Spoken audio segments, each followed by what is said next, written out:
but if somebody is watching this interview and y'all have a chance to make it happen, please make. Good news everyone, কিছু কিছু news যেটি আপনারা শুনলে রীতিমতো হতবাক হয়ে যাবেন। সো ভুল দেশে জন্ম নিয়ে ফেলছে আমাদের সুপারস্টার শাকিব খান। কারণ শাকিব খান যদি হলিউড বলিউডে কোনো জায়গায় জন্ম নিত তাহলে আজকে দেখতেন যে এই সুপারস্টার কোথায় থাকে বা কোন পর্যায়ে থাকে।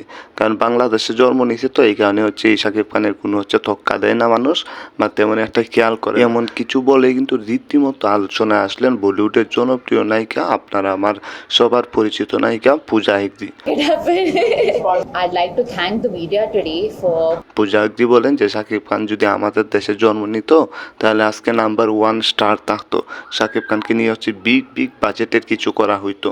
কারণ শাকিব খানের তুফান মুভির যে ক্রেজ কি বলবো ভাই, মানে মানুষ টিকিট পাচ্ছে না, হচ্ছে সার্ভার ডাউন হয়ে যাচ্ছে, এমন কিছু দেখে তো পূজা হেগড়ে পুরাই হতবাক হয়ে যায়। এবং শাকিব খানের যে ফ্যান ফলোয়ার, এত ফ্যান ফলোয়ার দেখে পূজা হেগড়ে হচ্ছে পুরাই মানে হতবাক হয়ে গেলেন। এই কারণে পূজা হেগড়ে বললেন যে শাকিব খান হচ্ছে ভুল দেশে জন্ম নিছে, শাকিব খান হচ্ছে ইন্ডিয়াতে জন্ম নিলে আরো বিরাট কিছু করতে পারতো।